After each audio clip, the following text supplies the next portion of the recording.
پاکستان اور دنیا بھر میں لاکھوں دیکھنے اور سننے والوں کو ارشد شریف کا سلام۔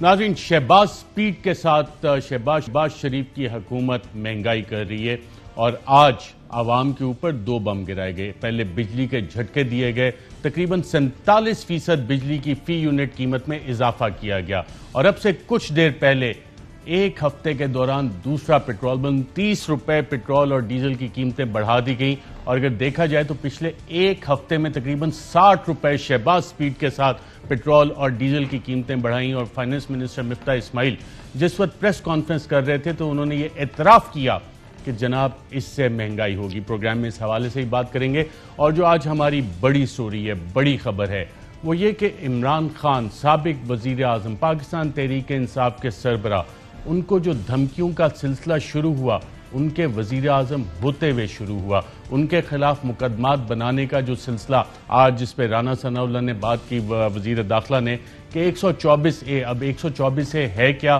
اور اس پہ کس قسم کا مقدمہ بنتا ہے۔ وزیر اعظم جب عمران خان تھے، کیا اس کی پلاننگ بھی اس وقت ہوئی تھی؟ اور میں نے جب انٹرویو کیا تھا اس وقت سٹنگ وزیر اعظم سے، میں نے یہ سوال کیا تھا، انہوں نے کیا جواب دیا تھا اس کا وہ بھی آپ کو بتائیں گے۔ اور جب بھی رجیم چینج آپریشن کسی بھی ملک میں ہوتا ہے تو کیا یہ اسی کی ایک کنٹینیویشن ہے؟ ہم بات کریں گے اور آپ کو بتائیں گے کہ 1953 ایرانین پرائم منسٹر محمد مصدق سے لے کے عمران خان تک جو ڈی کلاسیفائڈ ڈاکومنٹس آئے ہیں اور جو کچھ اب ہو رہا ہے، اس میں کیا ریزمبلنس ہے، کیا سملیرٹیز ہیں، کیا ایک جیسا معاملہ ہے؟ بیرونی اور اندرونی سہولت کا پلاننگ اسی طرح کرتے ہیں، پلے بک کیا بالکل بھی نہیں بدلی؟ اور پھر پاکستان تحریک انصاف کے اوپر مقدموں کی ایک طویل فہرست۔ آج پروگرام میں ہمارے ساتھ ناظرین موجود ہیں مراد سعید صاحب، سابق وفاقی وزیر برائے مواصلات، اور میں یہ ان کی موجودگی میں بتانا چاہتا ہوں، اگر یہ کانٹراڈکٹ کر دیں مجھے، کہ وزیر اعظم ہاؤس میں جو آخری رات تھی، تقریباً رات کے 11:30 پونے 12 بجے، مراد سعید صاحب جس کمرے میں ہم لوگ بیٹھے تھے وہاں پہ آئے تو وہاں پہ ایک سینئر افسر وزیر اعظم ہاؤس کا، اس نے بتایا کہ یہ وہ وزیر ہیں جنہوں نے 4.25 سال وزیر اعظم ہاؤس اور اپنی وزارت میں پانی کی ایک بوتل بھی سرکاری خزانے سے نہیں استعمال کی، پانی بھی اپنے گھر سے لے کے آتے تھے۔ بہت شکریہ منسٹر صاحب پروگرام میں شرکت کرنے کے لیے۔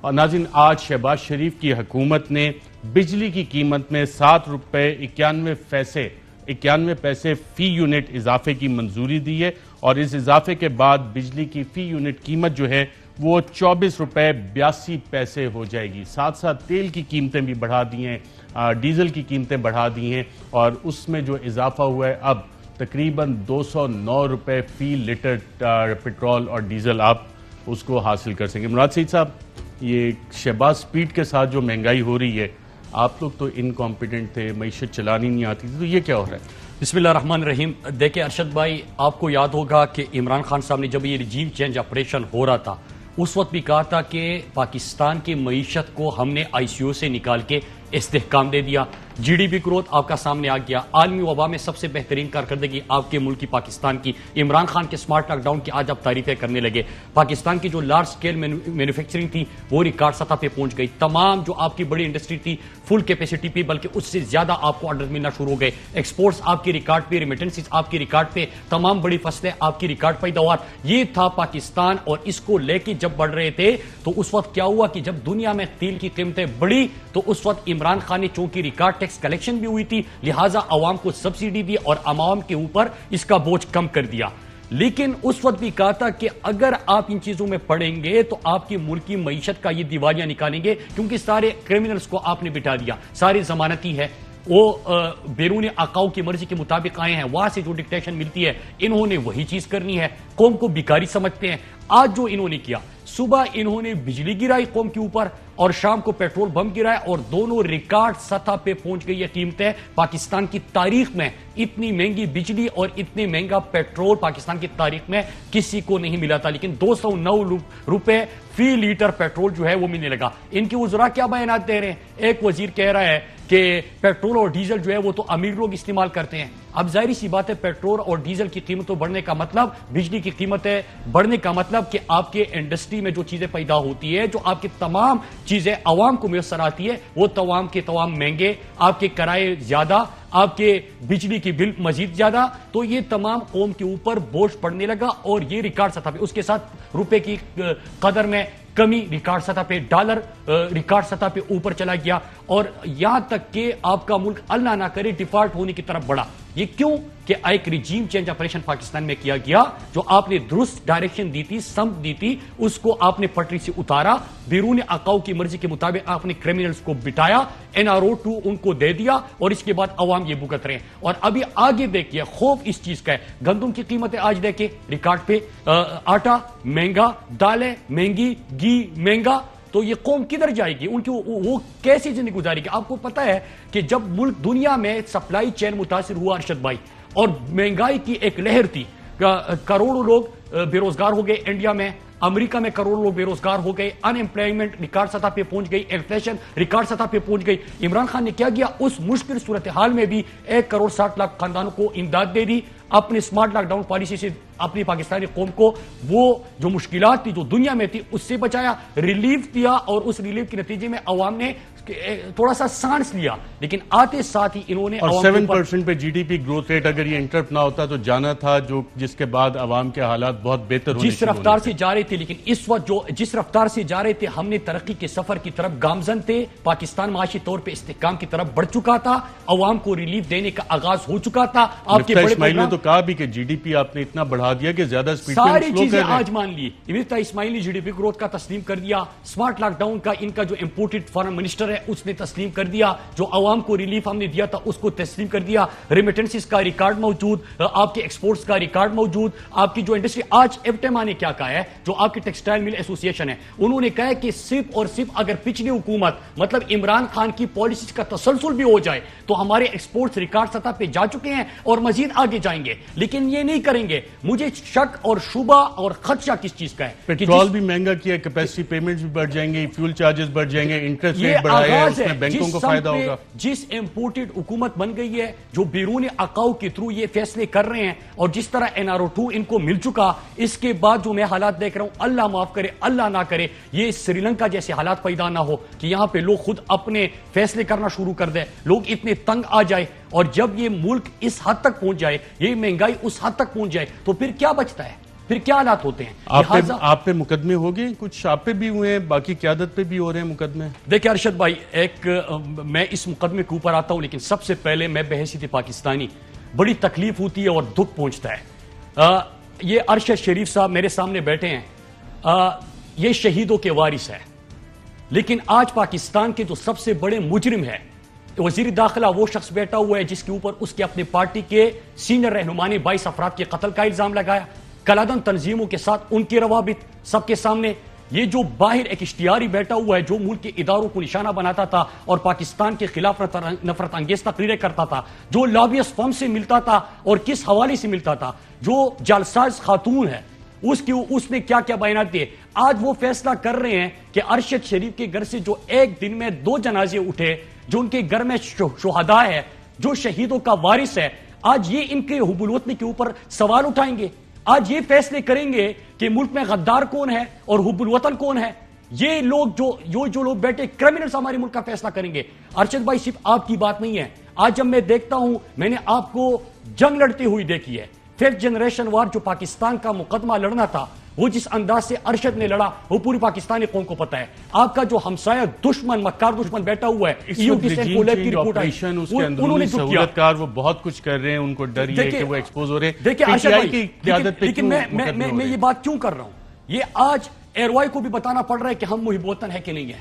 ہمیں ایک اشتہاری بیٹھ کے بتائے گا کہ کوئی محب وطن ہے، اور میرے اوپر جو آج میں گیا تھا، میرے اوپر بھی ایف آئی آرز ہوئے ہیں۔ ایف آئی آر کس چیز کے ہیں ارشد بھائی؟ ایف آئی آر ہے کہ میں اشتعال انگیزی پھیلا رہا ہوں، میں ملک کو نقصان پہنچ رہا ہوں۔ او بھائی، میں اگر آپ لوگوں نے ملک کے لیے قربانیاں دی ہے، آپ صرف تقریریں کرتے ہو، بگوڑے ہو، باہر بیٹھے ہو، اشتہاری ہو، آپ ملک کی اداروں کے اوپر زہر اگلتے ہو، اس ملک کے لیے، اس ملک کے امن کے لیے اگر آج میری والدہ بستر پہ پیرالائز ہے تو اس ملک کے لیے ہم نے قربانی دی ہے۔ سب سے بڑا دکھ کس چیز کا ہوتا ہے ارشد بھائی؟ جب آپ کو اپنے گھر کے اندر، اپنی زمین میں، اپنے گاؤں میں قبر کی زمین نصیب نہیں ہوتی۔ سوات آپریشن میں ہم گھر سے باہر تھے، میری دادی کو قبر کی زمین حاصل نہیں ہوئی۔ یہ لوگ آج میرے اوپر بات کریں گے، ہمیں بتائیں گے کہ محب وطن کون ہے۔ آج یہ لوگ عمران خان کے اوپر بات کریں گے کہ عمران خان نے کیا ان کو رستہ دکھایا، ان کو سمجھایا، اور میں آپ کو ڈیٹیل میں بات آؤں گا، لیکن پہلے میں اس چیز کے اوپر آتا ہوں جو ایف آئی آر اور آج بات ہو رہی ہے۔ پہلی چیز یہ بتایا کہ عمران خان نے کیا کہا۔ عمران خان نے آپ کو رستہ دکھایا کہ کہ جس راستے پہ آپ جا رہے ہو اللہ نہ کرے آج آپ نے پیٹرول بم دیکھے, بجلی کے آپ نے گرتی ہوئی دیکھی, آپ نے مہنگائی کی لہر دیکھی, کیا پاکستان کو آپ سری لنکا بنانا چاہتے, سری لنکا کی طرح جس طرح حالات بنے ہوئے ہیں اس طرف لے کے جانا چاہتے ہیں, کیا ملک کو ڈیفالٹ بنانا چاہتے ہیں؟ اور اگر اللہ نہ کرے ملک ڈیفالٹ ہوگا تو اس سے کیا ہوگا, اس کے آپ کے پوری جو مہنگائی کی ایک لہر آئے گی, بے روزگاری بڑھ جائے گی, لوگوں کے پاس روزگار نہیں ہوگا, کھانے کے لیے کچھ ہوگا نہیں ان کے پاس, تو اس کے بعد کیا حالات ہوں گے؟ آپ کے اداروں کے اوپر اس کا اثر ہوگا. اور بارہا عمران خان نے حکومت میں بھی کہا, بلکہ عمران خان کی تو حکومت ریجیم چینج آپریشن ہوا, بیرونی سازش ہوئی, سازش کے تحت میں کٹ پھوٹ کیا, چور اور ڈاکو ملک کے اوپر مسلط کیے گئے. عمران خان نے کچھ نہیں کہا, عمران خان آئے کہ عوام فیصلہ کرے گی, میرے ملک کے عوام فیصلہ کرے گی پاکستان کے مستقبل کا. جب یہ ریجیم چینج آپریشن کیوں ہوا کہ ان کی مرضی نہیں مان رہے تھے. 80,000 پاکستانی آپ کی دہشت گردی کی جنگ میں شہید ہوئے. عمران خان اس چیز کا مجرم ضرور ہے کہ اس نے کہا کہ 80,000 تو میری جانوں کا نذرانہ پیش کیا ہے, 7,000 میری سیکیورٹی فورسز کے جوان کسی اور کی جنگ میں ایندھن بنے ہیں, مزید پاکستانی کسی کی جنگ کا حصہ نہیں بنیں گے, ہم دنیا کے امن میں کردار ادا کریں گے. پاکستان کی عمران خان نے یہ بھی کہا کہ میں نہیں چاہتا میرے اور لا انفورسمنٹ ایجنسیز میرے فوجی شہید ہوں. تو عمران خان نے کہا کہ ارشد بھائی آج یہ کیا بات کر رہے ہیں؟ عمران خان اس نے تو عوام کے پاس گیا, عوام سے پوچھا, آپ کو رستہ دکھایا, آپ کی جو اس وقت سازشیں ہیں یا جو ملک میں آپ کرنے جا رہے ہو اس سے آپ کو آگاہ کیا, اور پھر آپ کو بتایا کہ آگے کا رستہ یہ ہے, غلط رستے پہ مت نکلے, یہ ان کو امپورٹڈ حکومت جو ڈیفالٹ کی طرف ہمیں لے کے جا رہے ہیں اس کے اوپر عمران خان نے بات کی. عمران خان پوری دنیا میں پاکستان کی پہچان. عمران خان نے آپ کے لیے جیلنگ فیکٹر کا کردار ادا کیا. ارشد بھائی 2018 سے پہلے اور 2018 میں آپ حالات یاد رکھیں کہ ضم شدہ اضلاع کے آپ کے کیا حالات تھے, اس وقت کون سے نعرے لگ رہے تھے. عمران خان نے ان کو نہ صرف انضمام کو یقینی بنایا, صوبائی انتخابات کروائے, بلدیاتی نمائندے لے کے آیا, ان کے لیے پیکیجز دیے. ساؤتھ بلوچستان میں آپ کے کیا حالات ہیں؟ دشمن کا کیا ایجنڈا تھا؟ اجیت دوول کیا دنیا کے سامنے پلان لے کے آیا تھا نیشنل سیکیورٹی ایڈوائزر انڈیا کا, کہ پاکستان کے خلاف جس سازش کا ذکر ہوا 3 حصوں میں پاکستان کو تقسیم کرنا, یہ ان کی مضمون کوشش ہے. تو آپ کی کراچی میں کوئی سندھو دیش کا نعرہ لگا رہا ہے, آج وہ عمران خان کی حکومت کے اوپر بات کرے گا. کوئی لڑا اوپر کے نعرہ لگا رہے ہیں, کوئی پنجاب میں کھڑے ہو کے دوسری صوبے کے لوگوں کو گالی دیتا ہے, کوئی جاگ پنجاب جاگ کا نعرہ لگا رہا ہے, کوئی بلوچستان جا کے آزاد بلوچستان کا نعرہ لگا رہا ہے. عمران خان نے کہا کہ نہیں پاکستانی قومیت, ہاں پاکستانی قومیت, قومیت تو پاکستانی قومیت. کراچی میں کھڑے ہو کے پختون کے نام پہ سیاست نہیں کی, بلوچ کے نام پہ سیاست نہیں کی, سندھی کے نام پہ سیاست نہیں کی, اردو کے نام پہ سیاست نہیں کی. عمران خان نے پاکستان کا جھنڈا لہرا کے پاکستان کے اوپر سیاست کی. جھنڈا بھی اپنی پارٹی کا نہیں پاکستان کا پکڑا. ہمارے جلسوں میں آج بھی عمران خان نے وہ کردار آپ کے لیے ادا کیا. یہ سارے چور اور ڈاکو جب بھی ان کے اوپر ہاتھ ڈلتے ہیں, آپ یہ کون فیصلے کر رہے ہیں؟ مجھے یہ بتائیں ارشد بھائی, وہ کون ہے کہ یہ آج ایک اشتہاری بیٹھا ہوا ہے نواز شریف. میں ایک ایک کا آپ کو بتاتا ہوں. زرداری اور اس کا جو فرزند ہے وہ سندھو دیش کے نعرے لگائے جب کرپشن کے کیسز ان کے آ جائے. کرپشن کے کیسز کی بات کہتے ہیں کہ یہاں پہ سرائکی کا صوبہ بھی, سرائکستان بھی بن سکتا ہے, پختونوں کا دیش بھی بن سکتا ہے, سندھو دیش بھی بن سکتا ہے. بے شرم آدمی پاکستان رہے گا, لا الہ الا اللہ کے نام پہ یہ مملکت خداداد پاکستان بنا ہے. آج بھی اس میں عمران خان جیسے لوگ ہیں جو ملک کو متحد کرتے ہیں, پوری پاکستانی قوم کو متحد کرتے ہیں. پھر یہ اگر نواز شریف کو سزا ہوتی ہے وہ باہر چلا جاتا ہے ارشد بھائی, اور وہاں پہ اداروں کے خلاف سرائی کرتا ہے, وہاں پہ لابیس فرم سے ملاقاتیں کرتا ہے. میں بارہا یہ سوال اپوزیشن میں پوچھ چکا ہوں, آپ کے سامنے پروگرام میں پوچھ چکا ہوں, کیوں کوئی اس کا جواب نہیں دیتا کہ کون سی لابیس فرم سے ان کی ملاقات ہوئی؟ کیا اس لابیس فرم میں 2 آبجیکٹوز تھے کہ نہیں تھے؟ ایک یہ کہ پاکستانی فوج کو کمزور کرنا, نشانہ بنانا, دوسرا چور کو جمہوریت کا چیمپئن پیش کرنا. اس کے اوپر کچھ نہیں ہوتا. آج یہ جو صاحبزادی بیٹی ہے جلساجی میں پکڑی جائی, جو لندن تو کیا پاکستان میں بھی کوئی جائیداد نہیں ہے اس کی, وہ آ کے بتاتی ہے کہ کیا کچھ نہیں بولا اس نے. آج یہ سارے پاکستانی کو جو محب وطن صحافی ہے جس نے 5th جنریشن وار میں پاکستان کا بیانیہ پہنچایا, جنہوں نے انڈیا کے نیریٹو کو EU ڈسانفو لیب کو اڑا کے رکھ دیا, اس میں پی ٹی آئی کے سوشل میڈیا ٹیم بھی ہے, عام پاکستانی بھی ہے. آج P T I social media team بھی زیر عتاب ہے, بچے اٹھائے جا رہے ہیں, ان پہ مقدمے ہو رہے ہیں. نہیں سر, یہ ریجیم چینج آپریشن ابھی تک چل رہا ہے, ابھی اختتام نہیں ہوا. جی آپ نے اور ناظرین, جب وزیر اعظم عمران خان وزیر اعظم تھے, وزیر اعظم ہاؤس میں تھے, اس وقت بھی میں نے ان سے سوال کیا, اور آج رانا ثناء اللہ صاحب نے جو بات کی کہ ان پہ 124(a) کے مقدمے ہوں گے, 124(a) کیا ہے وہ بھی آپ کو بتاتے ہیں, لیکن اس وقت بھی پلان یہی تھا کہ مقدمے بنانے, ساتھ ان کو ڈیتھ تھریٹس بھی دی گئیں, بالکل اسی طرح جس طرح کہ محترمہ بے نظیر بھٹو صاحبہ کو دی گئی. میں نے سوال کیا تھا, ان سے امیڈیٹلی جب وزیر اعظم آفس سے وہ بنی گالہ آئے، پہلا انٹرویو انہوں نے دیا، اور اس وقت کا یہ پلان آج رانا ثناء اللہ نے انویل کیا. کیا سوال تھا اور کیا جواب تھا، آئیے دیکھتے ہیں. آپ کی اور آپ کے چند ساتھیوں کی گرفتاری کے بھی پلانز ہیں؟ جو بھی کریں گے، لیکن مجھے پتا ہے کہ انہوں نے کرنا ضرور ہے، کیونکہ ان کا طریقہ ہی واردات یہ ہے نا. حکومت بھی ڈسکشنز کر رہی ہے، لیگل کنسلٹیشنز کر رہی ہے کہ ٹریزن کے کیسز آرٹیکل 6 کے مقدمے قائم کیے جائیں آپ پہ، قاسم سوری پہ اور کابینہ کے چند اور لوگوں پہ. یہ مقدمے فیس کرنے کے لیے آپ تیار ہیں؟ یہ والا مقدمہ اور دیگر مقدمے جن کی تیاری کر رہی ہے. میں ان کے خلاف پالیٹکس نہیں کر رہا، میں جہاد لڑ رہا ہوں. جہاد کے اندر یہ چھوٹی چیز ہے جیلوں جولوں میں جانا. میں اپنی جان کی قربانی دینے کے لیے تیار ہوں. کوئی مجھے فکر نہیں ہے آرٹیکل 6 لگائیں جو بھی لگائیں. یہ ٹائم ہے پاکستان میں جو کروں فیصلہ کن وقت ہے. انہی چوروں کو پھر اوپر بٹھانا اور ہم چپ کر کے سمجھیں کہ جی آرٹیکل 6 لگ جائے گا میں جیل میں چلا جاؤں گا. میں پھر سے کہہ رہا ہوں جان کی قربانی بھی دینی پڑی، میں تیار ہوں ان کے خلاف. جی ناظرین، اور ان کو جان کو جو خطرہ ہے، عمران خان کو جو ڈیتھ تھریٹس دی جا رہی تھیں، وزیر اعظم آفس میں ان کو بیٹھ کے اس کا ادراک تھا. 1 اپریل کو جو انٹرویو میں نے کیا اس میں انہوں نے بتایا. کیا سوال تھا اور جواب، غور سے سنیے گا. میری جان کو خطرہ ہے، کیونکہ یہ وہ لوگ ہیں، یہ جو سارے یہ جو لوکل یہ جو ملے ہوئے سارے، ان کو یہ پتا ہے کہ عمران خان چپ کر کے بیٹھنے نہیں لگا. تو اس لیے میں یہ آج سب کے سامنے کہہ رہا ہوں، میری جان کو بھی خطرہ ہے. کیریکٹر اسیسینیشن علیحدہ کیمپین انہوں نے تیار کی ہوئی ہے. جی ناظرین، اور مارچ سے پہلے بھی عمران خان نے کیا کہا، آئیے دیکھتے ہیں. سب سے زیادہ خطرہ مجھے ہے، میری جان کو خطرہ ہے. میں اس کو جہاد سمجھ کر نکل رہا ہوں، اور میں ساری قوم کو کہتا ہوں کہ جان کا خطرہ تو مجھے ہے. عمران خان صاحب، آپ نے یہ ذکر کیا بطور وزیر اعظم بھی، اس وقت آپ کو جو یہ بتایا گیا کہ آپ کی جان کو خطرہ ہے، وہ آپ کو اداروں نے بتایا یا انٹیلیجنس رپورٹس تھیں؟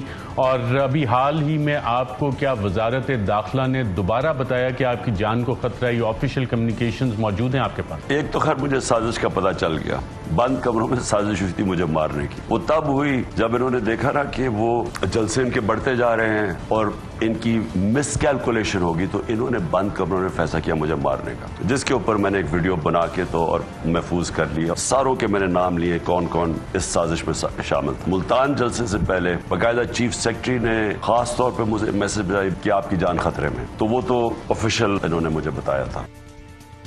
جی ناظرین، یہ دھمکیاں ہوتی کیسے ہیں اور کیا یہ سیریس دھمکیاں؟ انتہائی سیریس دھمکیاں ہیں. عمران خان کی جان کو سیریس خطرہ ہے، اور جو مقدمات ان کے خلاف درج کیے جا رہے ہیں، جس کی پلاننگ ہو رہی ہے، 3 مئی کو ہم نے بتایا تھا، اور اب رانا ثناء اللہ انٹیریئر منسٹر اس کا اعلان کریں. یہ سب ریجیم چینج آپریشن کا حصہ ہوتا ہے. اور میں آپ کو اس کی 2 مثالیں دیتا ہوں ڈی کلاسیفائڈ ڈاکومنٹ سے. ایران اور چلی میں کیا ہوا؟ 11 ستمبر 1973 کو چلی کی فوج نے ایلنڈے حکومت کا تختہ الٹنے کے لیے آپریشن کا آغاز کیا. صبح 9:10 پر چلی کے صدر ایلنڈے نے قوم سے خطاب میں اعلان کیا کہ وہ مستعفی نہیں ہوں گے، اور اس کے بعد انہوں نے چلی زندہ باد اور چلی کے عوام زندہ باد کا نعرہ لگاتے ہوئے اپنے حامیوں کو آبدیدہ کر دیا. یہ تمام انفارمیشن ناظرین امریکی اسٹیٹ ڈپارٹمنٹ کی ڈی کلاسیفائڈ دستاویزات میں موجود ہے. اس کے بعد ان کے صدارتی محل پر حملے میں تیزی آئی اور وہ خود اس کے دفاع میں شامل ہو گئے. چلی کے فوج کے صدارتی محل پر حملے کے دوران صدر ایلنڈے نے محل کا دفاع کرنے والوں سے کہا کہ آپ سب سرنڈر کر دیں، لیکن حملہ اتنا شدید تھا کہ صدر ایلنڈے خود بھی اس حملے میں مارے گئے. چلی کے صدر ایلنڈے کی موت کو اب خودکشی کہا جا رہا ہے. امریکی سینٹ کی خفیہ دستاویزات کے مطابق حکومت کو گرانے سے لے کر چلی کی صدر کے موت تک کے سارے پلان کو امریکی خفیہ ایجنسی CIA کی حمایت حاصل تھی، اور اس کے لیے چلی کی اپوزیشن جماعتوں اور میڈیا کو فنڈنگ فراہم کی گئی. اسی طرح ایران میں ریجیم چینج آپریشن کے لیے CIA کے ماسٹر پلان دستاویزات کے مطابق امریکہ اور برطانیہ نے رضا شاہ سے مطالبہ کیا کہ وزیر اعظم محمد مصدق کی حکومت کا تختہ الٹ کر رضا شاہ خود حکومت سنبھالیں گے. CIA کی ڈی کلاسیفائڈ دستاویزات کے مطابق اس آپریشن کے لیے امریکی خفیہ ایجنسی CIA اور برطانوی خفیہ ایجنسی SIS نے فنڈنگ دی. 19 اگست 1953 کو مصدق حکومت گرانے کے لیے حتمی آپریشن کا آغاز کیا گیا، اور فوج نے اپوزیشن جماعتوں کے حامیوں کی مدد سے حکومت کا خاتمہ کر دیا، جس کے بعد محمد مصدق کے گھر پر حملہ کیا گیا. فوج نے محمد مصدق کے گھر پر حملے کے لیے شرمن ٹینکوں کا استعمال کیا، جنہوں نے محمد مصدق کے گھر پر شدید گولہ باری کی.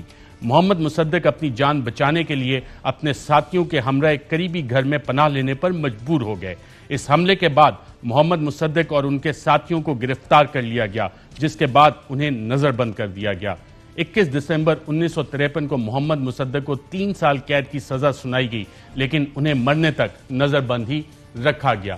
ناظرین، یہ رجیم چینج آپریشن جو ایران میں ہوا، چلی میں ہوا، دیگر ممالک میں ہوا، اس کی پلے بک آپ کو یہاں پہ ہوتی ہوئی نظر آ رہی ہے جب آج عمران خان پہ 124A کے مقدمے کی بات کی جاتی ہے، جب پاکستان تحریک انصاف کی قیادت کے اوپر مقدمے درج کرنے کی بات کی جاتی ہے۔ جو میڈیا استعمال ہوا، جو آپ کو بتاتا رہا کہ یہ نااہل ہیں، نکمے، آج جس شہباز سپیڈ کے ساتھ پیٹرول بم گرایا گیا، بجلی کے جھٹکے آپ کو دیے جا رہے ہیں، یہ معاملات یہاں رکیں گے نہیں، کیونکہ رجیم چینج کا شاید مقصد یہی تھا کہ پاکستان جس ترقی کے سفر پہ گامزن تھا اس کو روکا جائے۔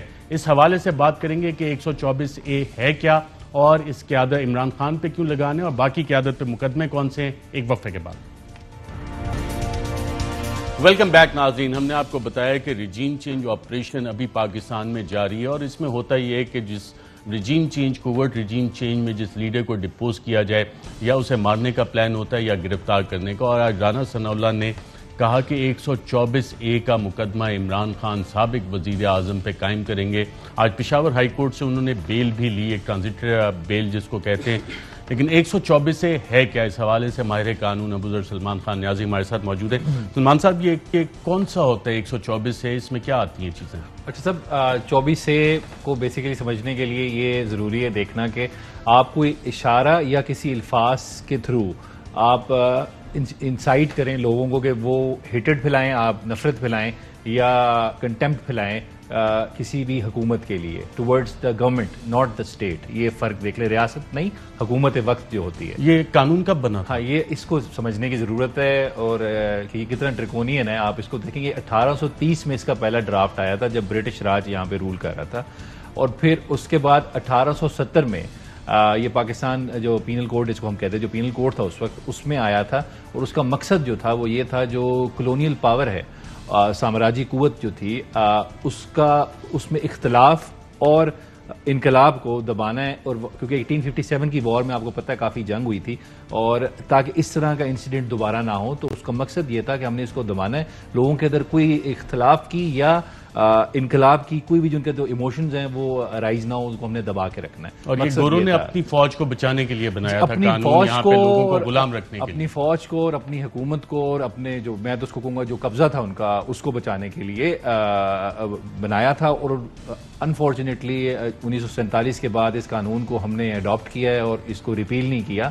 اب مزے کی بات یہ ہے، ہم سے بھارت کو ہم کریٹیسائز تو کافی کرتے ہیں، لیکن ان کا سپریم کورٹ جو ہے اس نے ابھی 22 مئی 2022 کو اس قانون کو سسپینڈ کر دیا ہے۔ 12 مئی 2022 کو اس قانون کو سسپینڈ کر دیا ہے، اور انہوں نے اس پہ کوئی ابھی فردر کوئی کیسز نہیں بنے گے، اس کو ہم دیکھیں گے۔ اور جہاں تک اس کو کیس بناتے کیسے ہیں، اس کو بہت سمجھنے کی ضرورت ہے۔ اس کے لیے سب سے جو پہلی ریکوائرمنٹ ہے وہ یہ ہے کہ آپ نے اپروول لینی ہے فیڈرل گورنمنٹ سے یا پروونشل گورنمنٹ سے۔ اس میں کوئی private person can not be a complainant. تو approval of the federal government means the cabinet, and the provincial government means the cabinet, provincial cabinet. تو اس کا اپروول ہوگا تو اس پہ FIR کٹے گی۔ رانا ثناء اللہ صاحب نے کہا کہ آج اس کی ہم کابینہ کے سامنے رکھیں گے۔ اور ایک فرق دیکھ لیں، یہ دو چیزیں ہوتی ہیں ارشد صاحب، ایک بغاوت ہوتی ہے۔ اس کی سزا کتنی ہے؟ اس کی 3 ایئرز ہے، 3 سال ہے، میکسیمم سینٹینس ہے۔ یہ پاکستان میں کن کن لوگوں کے خلاف ہوئی یہ مقدمہ؟ یہ اب مزے کی بات ہے، اس کو آپ یہ دیکھیں، یہ سب سے پہلے 1908 میں ایک فریڈم فائٹر تھے تلک، ان پہ تھا، ان کو 6 سال کی قید ہوئی تھی، اس وقت سزا زیادہ ہوتی تھی، اور ان کے لائر جو تھے محمد علی جناح تھے، تو انہوں نے پھر ان کی ایکویٹل جو تھا، ہی واز اے لائر، ہی ڈیفینڈڈ ہم، اور کافی کرٹیسائز کیا تھا محمد علی جناح، ہمارے ایک فاؤنڈنگ فادر نے، اس قانون کو۔ اور اس کے بعد یہ گاندھی کو بھی اس پہ سزا ہوئی ہے، اور پاکستان میں جو مجھے یاد ہے فیض احمد فیض کو ٹرائی کیا گیا اس کیس میں، اور اس کے ساتھ حبیب جالب کو جو ہمارے شاعر تھے ان کو ٹرائی کیا گیا. یہ 2 لوگوں کو اس کے. فاطمہ جناح صاحبہ پہ بھی لگا تھا یہ. ارشد صاحب اگر آپ کے پاس اس پہ فیکٹس ہیں تو میرے خیال سے آئی ایم ناٹ شیور کہ ان پہ لگا, لیکن پاکستان میں 2 جو مجھے پتا تھا 2 شاعروں پہ ہوا ہے. یہ ہمیشہ معصوم آدمی پہ ہوتا ہے, کسی پاورفل بندے پہ نہیں ہوتا. کیونکہ اب تو سابق وزیر اعظم عمران خان کا بھی نام آ رہا ہے اور رانا ثناء اللہ انٹیریئر منسٹر کہہ رہے ہیں کابینہ میں. میں وہی کہہ رہا ہوں جو بندہ پاورفل نہیں ہوتا اس وقت تو اس پہ ہوتا ہے یہ پرچہ, نارملی پاورفل لوگوں پہ نہیں ہوتا یہ. کیونکہ اس میں اور ٹریزن جو آرٹیکل 6 ہے اس میں کیا فرق ہے؟ دیکھیں ٹریزن ایک چیز ہے, بغاوت. بغاوت سیڈیشن ہوتا ہے, غداری جو ہوتی ہے وہ ٹریزن ہوتی ہے, اور آرٹیکل 6 ہے سنگین غداری. اور ٹریزن جو ہے ہمیشہ غداری جو ہے وہ کسی گورنمنٹ آفیسر پہ ہوتی ہے, some one who has the power, جو پاور کے تھرو کوئی ایسا ایکٹ کرے جو انکانسٹیٹیوشنل ہو اور پورے کانسٹیٹیوشن سے سسپینڈ کر دے. لیکن یہ سیڈیشن تو وہی میں کہہ رہا تھا غریب لوگوں کے لیے ہوتا ہے, معصوم لوگوں کے لیے. سیکشن 505 ہے اور مراد سعید صاحب بھی ہمارے ساتھ بیٹھے ہیں, ان پہ بھی 505 کا مقدمہ ہے. 505 کا مقدمہ کیا ہوتا ہے؟ ہاں مجھے ابھی مراد دکھا رہا تھا جو FIR ان پہ کٹی ہے, وہ 505 کا مقدمہ ہوتا ہے جب آپ کوئی ایسی سپیچ کرتے ہیں, اپنے الفاظ اشاروں سے انسائٹ کرتے ہیں آرمڈ فورسز کے اندر میوٹنی کریٹ کرنے کے لیے, ان کے اندر آپ کوئی وائلنس کریں towards their superior. For example انہوں نے کچھ ایسا لفظ بولا ہو جس سے ان کی لفظ بولنے کی وجہ سے جو نیچے والی فورسز ہیں وہ آرمی چیف کے خلاف وہ میوٹنی کریٹ کر سکتی ہو, ان کے خلاف وہ بغاوت کر سکتے ہوں. تو اس طرح کے الفاظ اگر انہوں نے بولے ہوں, مجھے نہیں یاد, یہ بہتر بتا سکتے انہوں نے ایسا کچھ کہا ہے کہ نہیں کہا. سلمان نیازی صاحب بہت شکریہ آپ کا پروگرام کے سیگمنٹ میں کرنے کا. مراد سعید صاحب آپ تو وہ تھے جس نے EU ڈس انفو لیب اس پہ کافی کام بھی کیا تھا کہ پاکستان کے خلاف کیا کیا سازشیں ہو رہی ہیں, پاکستان کے خلاف پروپیگنڈا کس طرح سے ہو رہا ہے باہر سے, اور آپ کے خلاف 505 کا مقدمہ. دیکھیں ارشد بھائی, جو میں کرتا آیا ہوں, چاہے وہ EU ڈس انفو لیب ہو, چاہے وہ 5th جنریشن وار ہو, چاہے اس کے علاوہ جو ہمارا دشمن ملک ہے جو پاکستان میں سازشیں کرتا تھا اور ان کی ویڈیوز چلا کے جو میں پاکستانی قوم کو آگاہی دے سکتا تھا وہ میں نے کیا ہے. میں نے کسی کے لیے کیا نہیں ہے, یہ میرا بلیف ہے, یہ میرا ملک ہے, اور میں ان سب کو بتانا چاہتا ہوں کہ یہ میرا گھر ہے, یاد رکھو یہ میرا گھر ہے, یہ میرا ملک ہے, میرا بھی گھر ہے, یاد رکھو. اور میں اس کے لیے کرتا رہوں گا جتنا بھی ہم میں دم ہے. ہم نے پاکستان میں یونٹی رکھنی ہے, ہم نے پاکستان کو آگے لے کے جانا ہے. ہم نے اپنی وزارت میں جتنا کر سکتے تھے, آج لوگ مثالیں دیتے ہیں, ذرا نکال دینا ہمارے 3.5 سال اور ابھی ان کے ٹائم کا کباڑا نکال دیا ہے 2 مہینوں کے اندر انہوں نے. تو ہم نے جتنا بھی کیا ہے وہ اس سے زیادہ کرتے رہیں گے, اپنے ملک کے لیے کرتے رہیں گے, اور میں اس عزم کو مزید دہراتا ہوں. اور ہمیں کسی کے سرٹیفکیٹ کی ضرورت نہیں ہے, میں ان چیزوں کو سیریس نہیں لیتا. لیکن جو خطرناک چیز اس وقت ہو رہی ہے ارشد بھائی, میں آپ کے سامنے وہ بتانا چاہتا ہوں. انہوں نے یہ عمران خان صاحب کا بیان جو تھا نا, پاکستانی قوم کو آگاہی دینی تھی, شعور دینا تھا, ان کو بتانا تھا کہ آگے کیا ہو رہا ہے. لیکن جو اس وقت یہ انتشار پھیلانے کی کوشش کر رہے, 2-3 میں سوال اٹھا کے جا رہا ہوں.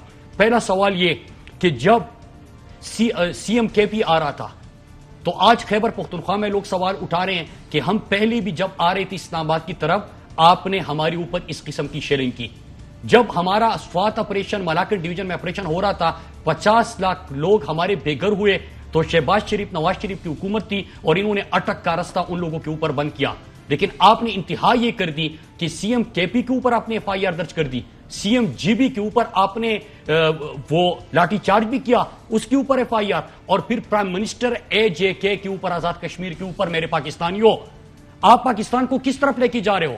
اور جب آپ نے مردان کے ثوابی کے بعد جب پنجاب میں داخل ہو رہے تھے, ورکر کو شہید کیا, لاہور میں ورکر کو شہید کیا, 12 گھنٹے مسلسل ڈی چوک پہ خواتین بچوں کو گود میں لے کے اپنے ملک کے لیے اس مقصد کے لیے نکلے تھے. آنکھوں میں خواب تھا حقیقی آزادی کا, وہ حقیقی آزادی کا خواب لے کے آئے تھے. آپ نے ان کے اوپر شیلنگ کی, بچوں کے اوپر شیلنگ کی. اس چارج ماحول میں جب یہ لوگ ڈی چوک پہنچے, آپ نے فوج کو اور قوم کو آمنے سامنے کھڑا کر دیا.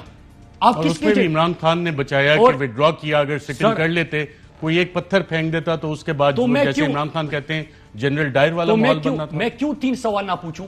پہلا سوال میرا ہے کہ ریجیم چینج آپریشن ہوا, بالکل ہوا. کیا یہ تمام ثبوت اس کے سامنے؟ ہم نے جوڈیشل کمیشن کا بھی مطالبہ کیا, سپریم کورٹ کے آنریبل چیف جسٹس کے پاس بھی انہوں نے, اسپیکر صاحب نے مراسلہ بھیجا, پرائم منسٹر صاحب جو اس وقت کے عمران خان, انہوں نے بار بار ریکویسٹ کی. تمام ثبوت تو ہے. ریجیم چینج آپریشن میں کیا کچھ ہوا, کیا مراسلہ تھا؟ ہاں تھا. کیا ریجیم چینج آپریشن سچ تھا, حقیقت ہے؟ کیا نیشنل سیکیورٹی کمیٹی نے اس کو تسلیم کیا؟ بالکل کیا, انڈورس کیا, 2 دفعہ کیا.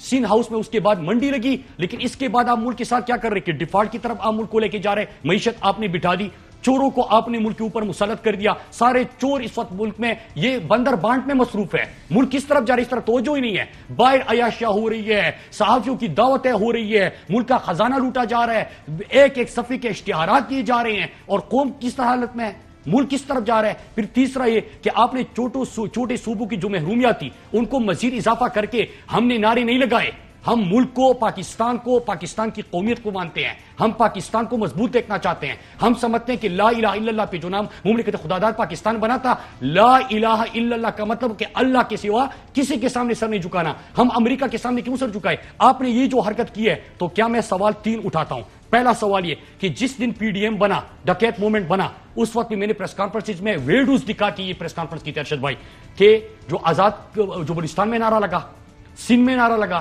خیبر پختونخوا میں نعرہ لگا، لاہور میں انہوں نے نعرہ لگایا، اس وقت کیا کس کے ایجنڈے کو آپ فروغ دے رہے تھے؟ نمبر 2 کہ ریجیم چینج آپریشن مطلب یہ کہ آپ ان کے اہلکار بنے، آپ ان کے مہرے بنے، آپ چور اور ڈاکو کو این آر او ملا، آپ آ کے مسلط ہو گئے، پھر اس کے بعد آپ کی جو کاروائیاں ہے، صرف میں نے C M G B, C M K P, prime minister A جے کے، جو ملک کو متحد رکھنے والا اور لوگوں کی محرومیوں کا ازالہ کرنے والا اور پوری دنیا میں پاکستان کا اور اسلام کا مقدمہ لڑنے والا عمران خان کے اوپر آپ جس کارروائیوں کا کہہ رہے ہیں ان کو نشانہ بنانا، اور پھر رات کے اندھیرے میں جو پاکستان میں اس وقت کریک ڈاؤن ہوا تھا وہ پچھلی 3 دہائیوں میں خان صاحب کے گھر بھی پولیس گئی تھی، اس رات پلان تھا کہ انہیں گرفتار کیا جائے۔ عمران خان صاحب کا ملتان جلسہ ہوا، یہ کوئی عام انداز میں پولیس نہیں گئی تھی، آپ موجود تھے؟ میں ادھر پہنچا، میرے لیڈر کے گھر جب یہ سارے پولیس، کیونکہ عمران خان صاحب تو چلے گئے پشاور، لیکن یہ جتنی گاڑیاں یہ لے کے آئے تھے، سینکڑوں پولیس والے لے کے آئے تھے، ارادہ صرف گرفتاری کا نہیں ہو سکتا، ان کا ارادہ کیا تھا اس کے اوپر بھی ہم سوال کریں گے۔ اور ایک اور چیز میں ایڈ کرتا چلوں، ارادہ اسی طرح کا تھا جو ایل این ڈے اور مصدق کے خلاف ہوا، جو ڈاکومنٹس ڈی کلاسیفائیڈ ڈاکومنٹس، آپ نے ڈی کلاسیفائیڈ ڈاکومنٹ کا ابھی بھی حوالہ دیا، لیکن میں ایک اور سوال پوچھتا ہوں، کیا جو ریجیم چینج آپریشن پاکستان میں ہوا اور ڈاکٹر مصدق ملک کا جو کچھ ہوا تھا، کیا وہ تمام کڑیاں ملا دے ایک جیسی نہیں ملتی؟ کیا یہ جو چلی میں ہوا تھا اس کے بعد، میں ایک اور چیز بتاؤں ارشد بھائی، اکتوبر میں ہماری ایک ڈسکشن ہوئی تھی، سپتمبر اکتوبر میں، اور یہ جو ڈی کلاسیفائیڈ ڈاکومنٹس ہے اس کے حوالے سے بھی ہماری بات ہوئی تھی، کیا ہمیں یہ جو ریجیم چینج آپریشن جس انداز سے کر رہے تھے اور جس طرف چیزیں جا رہی تھی، تو کیا وہ چیزیں نہیں ہوئی پاکستان کے اندر؟ وہ تمام معاملات اس انداز سے نہیں ہوئے، لیکن یہ خطرناک کام یہ کر رہے کہ ملک میں انتشار، اور پھر رات کے اندھیرے میں جو کریک ڈاؤن ہوا ارشد بھائی، پچھلی 3 دہائیوں میں آپ کو اس قسم کا کریک ڈاؤن مشرف کے دور میں بھی نہیں ملے گا، ضیاء کے دور تو ہم نے دیکھا نہیں، یہ صرف کتابوں میں پڑھا ہے، لیکن اقبال کے گھر، علامہ اقبال جس نے پاکستان کا خواب دیکھا تھا، آپ ان کے گھر رات کے اندھیرے میں گھس جاتے ہیں، پولیس والے ہراساں کرتے ہیں، کس کو؟ اقبال کی بیٹی کو، اس کی بہو کو، اس کو ہراساں کرتے ہیں۔ ایک میجر جو تھا اس کی بچی کی آپ نے چیخیں سنی تھی، ان کا کیا ان کے ساتھ اور کوئی ان کا پرسان حال نہیں تھا۔ ناظرین یہاں پہ ایک وقفہ لیں گے اور پاکستان میں ریجیم چینج آپریشن کے بعد خوشیاں منائے گی، کیوں منوائے گی، اس پہ بات کریں گے ایک وقفے کے بعد۔ ویلکم بیک ناظرین، شاعر کہتے ہیں 4 دن کی چاندنی پھر اندھیری رات ہے۔ مراد سعید صاحب اس ریجیم چینج آپریشن کے حوالے سے تاریخ کیا لکھے گی؟ دیکھیں، تاریخ نے میر جعفر اور میر صادق بھی آپ نے دیکھ لیے، یہاں پہ تمام چہرے بھی نقاب ہوئے، کون پاکستان کے خلاف اور پاکستان کے خلاف جو بیرونی سازش ہوئی اس کے اہلکار بنے، اس کے مہرے بنے، اس کے سہولتکار بنے، یہ تاریخ کسی کو معاف نہیں کرتی، یہ تمام کردار تو آپ کے سامنے آئیں گے، اور تاریخ یہ بھی لکھے گی کہ جن کے اوپر انہوں نے کریک ڈاؤن کیا، جن کے اوپر شیلنگ کی، یہ پاکستان کے حقیقی آزادی کا خواب آنکھوں میں سجائے نکلے تھے، پاکستان کی قومی غیرت کے لیے، پاکستان کی حقیقی آزادی کے لیے، پاکستان کی خود مختاری کے لیے۔ آج آپ نے پیٹرول بم اور بجلی کا بم دیکھا، عمران خان کیا رشیا گئے تھے تو 40% ہمیں پیٹرول سستا ملنا تھا، لیکن کیا یہ جو بیرونی عقاؤ کے غلام ہے اور یہ جو بیکاری ہے، انہوں نے کیا کیا؟ ملک کا نقصان کر دیا۔ پھر اس کے ساتھ ایک اور چیز بھی تاریخ رکھے گی، ہم اس وقت جہاد کر رہے ہیں، یہ پاکستان کو آپ ایک ڈیفائننگ مومنٹ ہے پاکستان کا، آپ پاکستان کو اس طرف لے کے جا رہے جو اقبال کا خواب تھا، قائد کی ویژن تھی۔ کیا پاکستان کہ اپنے فیصلے خود کریں گے، کسی کی جنگ میں حصہ نہیں بنیں گے، کسی سے ڈکٹیشن نہیں لیں گے، اور عمران خان نے پاکستان کو وہ رستہ دکھایا کہ فلسطین کا مقدمہ لڑا، آج یہ اسرائیل وفد بھیج رہے ہیں۔ عمران خان نے کشمیر کاس کو دنیا میں 54 سال بعد سیکیورٹی کونسل کی میٹنگ میں 3 دفعہ ڈسکشن ہوتی ہے۔ عمران خان نے اسلام و فوبیا کے خلاف پہلی دفعہ اقوام متحدہ کا قرارداد منظور ہوئی کہ جو اربہ مسلمانوں کی دل آزاری کرتے ہیں، آپ اظہار رائے کی آزادی کے نام پہ گستاخانہ خاکوں کے حوالے سے اقوام متحدہ میں قرارداد منظور کر دی۔ عمران خان نے امریکہ کو ڈو مور کا حکم نہیں آیا؟ ایبسولوٹلی ناٹ کا مراد سعید صاحب بہت شکریہ. اور شاید ناظرین جو 75 سال سے جو غلامی کر رہے ہیں، جن کی غلامانہ ذہنیت ہے، ان کو شاید آزادی کی، حقیقی آزادی کی سوچ 75 سال بعد شاید قابل قبول نہیں ہے. وہ غلام رہنا چاہتے ہیں، لیکن پاکستانی قوم غلام نہیں ہے. یہ ہمارا گھر ہے، ہم اس کا دفاع کریں گے. بہت شکریہ ناظرین آج کے پروگرام کے لیے. اہم ترین خبریں اب ایک کلک کی دوری پر. آپ کے پسندیدہ ٹاک شوز ہوں یا اہم ملکی یا غیر ملکی شخصیات کی نیوز کانفرنسز، ہر لمحہ باخبر رہنے کے لیے سبسکرائب کریں ہمارا یوٹیوب چینل. موسم کی صورتحال ہو یا کھیل کے میدان سے خبریں، اپنے موبائل فون سے ملکی اور بین الاقوامی اہم خبروں تک رسائی کے لیے ڈاؤن لوڈ کیجیے موبائل ایپ. باوثوق ذرائع سے مصدقہ خبروں، تجزیوں اور تبصروں سے مستفید ہونے کے لیے وزٹ کیجیے پاکستان کی سب سے بڑی نیوز ویب سائٹ www.arYnews.tv. ان سب کے علاوہ پاکستان کا سب سے بڑا فیس بک پیج ہو، سب سے بڑا نیوز انسٹاگرام اکاؤنٹ یا پھر ٹویٹر، ARY نیوز پہنچا رہا ہے خبریں سب سے پہلے آپ تک، تاکہ آپ رہیں ہر لمحہ باخبر.